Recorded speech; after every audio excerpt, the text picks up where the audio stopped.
Meeting hall के अंदर रहेंगे। बाकी सबके लिए बाहर पंडाल लगा हुआ है, बैठने की व्यवस्था है, सब कृपा करके वहाँ जाकर उनसे मैं निवेदन करूंगा कि व्यवस्था जो तय हुआ है उस व्यवस्था के तहत आप लोग अपना काम करेंगे। प्रदेश के माननीय अध्यक्ष श्री नंद कुमार पटेल जी से अनुरोध करूंगा कि मंच पर उपस्थित वरिष्ठ नेताओं का पुष्पहार से स्वागत करेंगे। आदरणीय कर्मचारी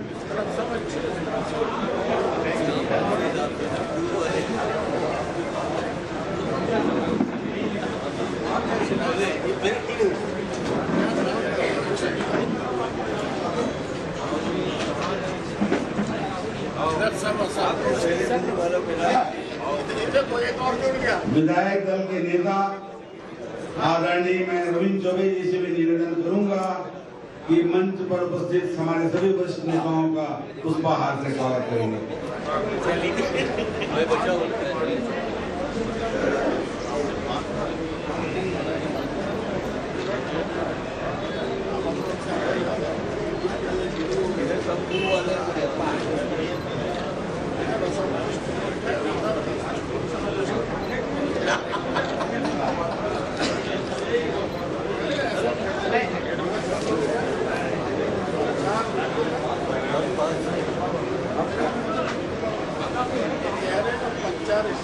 मैं सभी सदस्यों से निवेदन करूंगा कि बैठक हाल में सिर्फ वही सदस्य उपस्थित रहेंगे जिन्हें आमंत्रित किया गया है और जो कार्यकर्ता जो काम में लगे हुए हैं।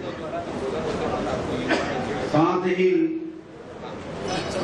बाकी अन्य लोगों के लिए बैठने की व्यवस्था बाहर में किया गया है, पंडाल लगा हुआ है, वहां बैठने की कोशिश करेंगे।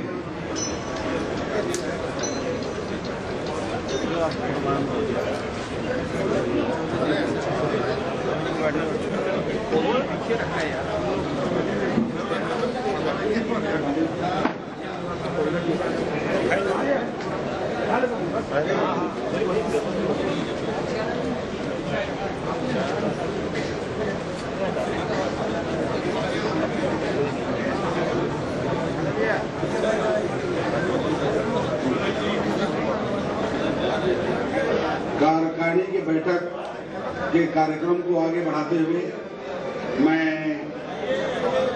संचालन का कार्यक्रम आदरणीय श्री रविंद्र चौबे जी से निवेदन करूंगा। चरणदास जी महंत भी हमारे बीच में मौजूद हैं। हमारे पूर्व केंद्रीय मंत्री वरिष्ठतम नेता आदरणीय अरविंद नेताम साहब मंच पे मौजूद हैं। हमारे प्रदेश के प्रथम मुख्यमंत्री और हमारे कांग्रेस पार्टी के वरिष्ठतम नेता आदरणीय अजीत जोगी जी मंच पर मौजूद हैं। हमारे कांग्रेस विधायक दल के पूर्व नेता प्रतिपक्ष सम्मानीय भाई महेंद्र कर्मा जी मंच पर मौजूद हैं। हमारे कांग्रेस विधायक दल के उप नेता सम्मानीय भाई राम पुकार सिंह जी मंच पर मौजूद हैं।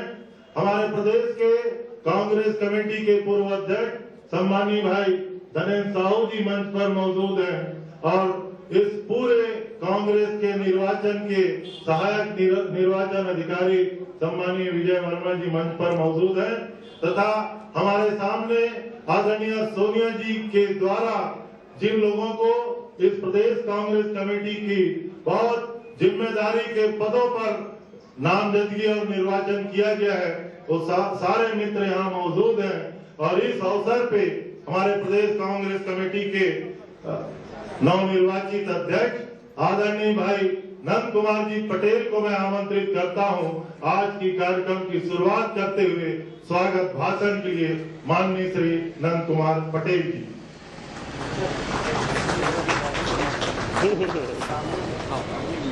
अनुशासन समिति के अध्यक्ष और सदस्यगण,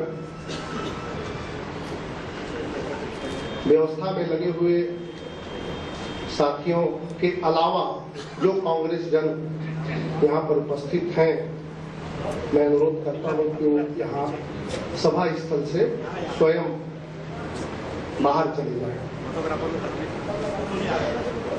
मुझे किसी का नाम लेके कहने की जरूरत ना पड़े।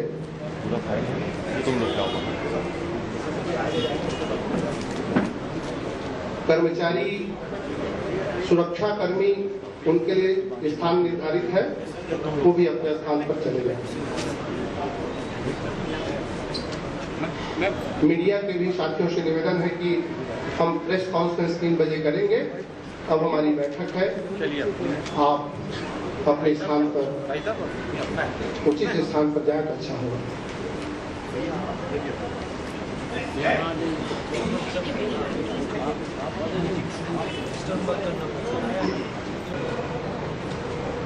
आदरणीय श्री मोतीलाल वोरा जी, हमारे प्रदेश के वरिष्ठ नेता पूर्व केंद्रीय मंत्री आदरणीय श्री विद्याचरण निशुंक, छत्तीसगढ़ प्रदेश के प्रथम मुख्यमंत्री श्री अजीत जोगी जी, वरिष्ठ नेता और पूर्व केंद्रीय मंत्री श्री अरविंद नेताम जी, छत्तीसगढ़ से केंद्र को प्रतिनिधित्व करने वाले भाई चरणदास जी महंत, हम सबको मार्गदर्शन देने वाले श्रीमती सोनिया जी के प्रतिनिधि और हमारे संरक्षक श्री हरिप्रसाद जी, हमारे राज्य में सफल चुनाव कराने में मदद करने वाले विजय वर्मा जी, छत्तीसगढ़ प्रदेश के पूर्व कांग्रेस के अध्यक्ष भाई धनेश साहू जी, सदन में हमारे नेता प्रतिपक्ष रहे हमारे वरिष्ठ नेता श्री महेंद्र कर्मा जी, हमारे छत्तीसगढ़ विधानसभा में नेता प्रतिपक्ष भाई रविंद्र चौबे जी, उप नेता प्रतिपक्ष आदरणीय रामकृपाल सिंह जी, प्रदेश कांग्रेस के कोषाध्यक्ष और उपाध्यक्षगण, महामंत्रीगण, कार्यकारिणी के सभी सदस्यगण, सभी विधायकगण, सभी स्थायी आमंत्रित सदस्यगण, सभी विशेष आमंत्रित सदस्यगण, मोर्चा संगठन के हमारे अध्यक्षगण, सभी प्रकोष्ठ के अध्यक्षगण, उपस्थित पत्रकार बंधुओं, सेवा दल के साथियों, मीडिया विभाग के सभी साथियों और देवियों और सज्जनों, छत्तीसगढ़ कांग्रेस कमेटी की विस्तारित कार्यकारिणी की बैठक में मैं आप सबका स्वागत करता हूं। छत्तीसगढ़ में कांग्रेस का बहुत गौरवशाली इतिहास रहा है। छत्तीसगढ़ में अनेक नायकों की बदौलत इस राज्य में कांग्रेस की जड़ें बहुत गहरी हैं।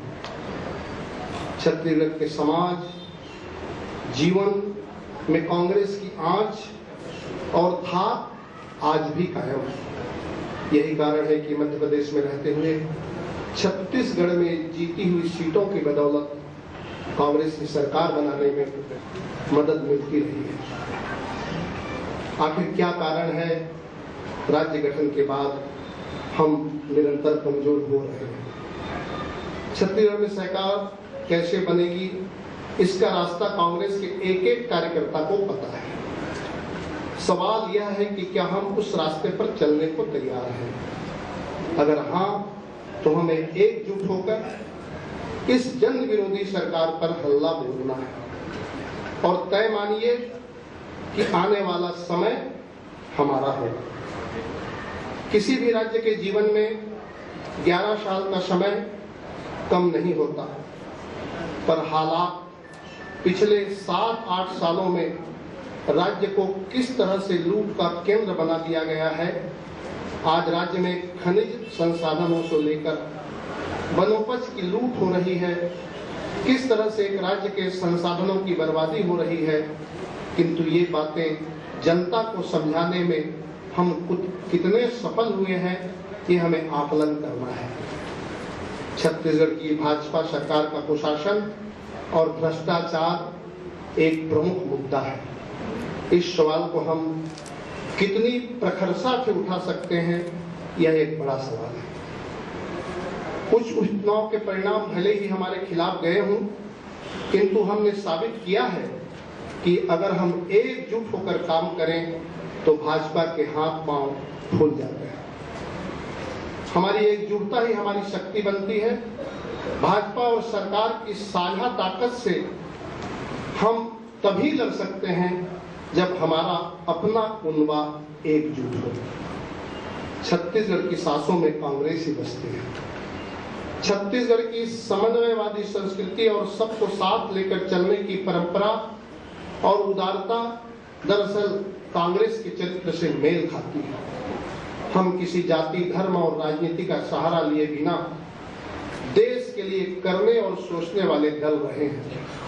महात्मा गांधी, पंडित नेहरू, श्रीमती इंदिरा गांधी, श्री राजीव जी ने हमें जो रास्ता बताया है उस पर चलकर हम आखिरी आदमी की आंसू में खुशी ला सकते हैं। देश को जोड़ने की यह अपरिमीय ताकत सिर्फ कांग्रेस के पास है।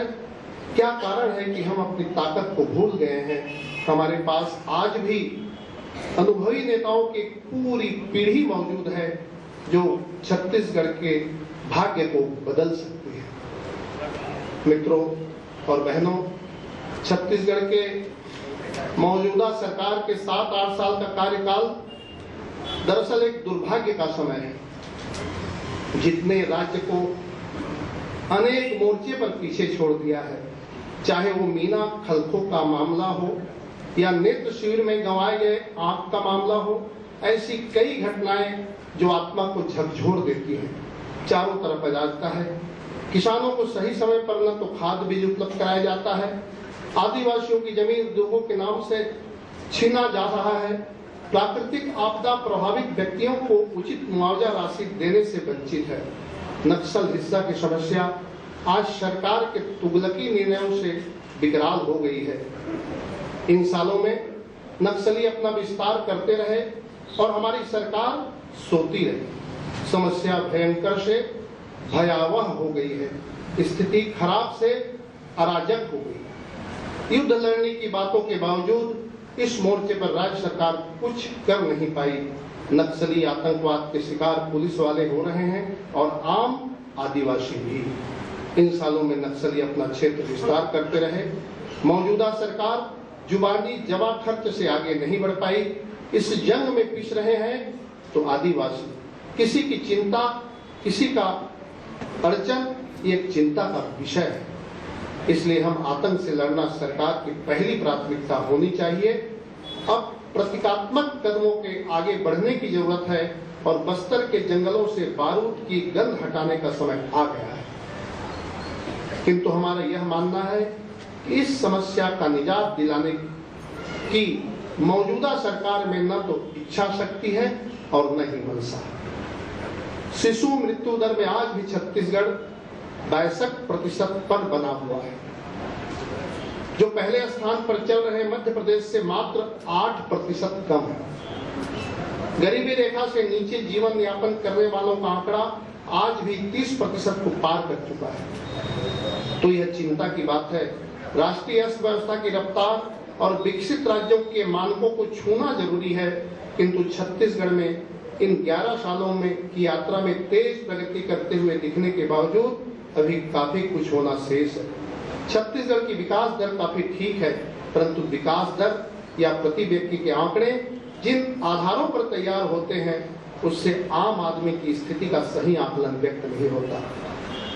एक तरफ तो हम छत्तीसगढ़ की जीडीपी को बढ़ा रहे हैं, तो दूसरी तरफ कुपोषित बच्चों की संख्या भी बढ़ रही है। ये कैसा विकास दर है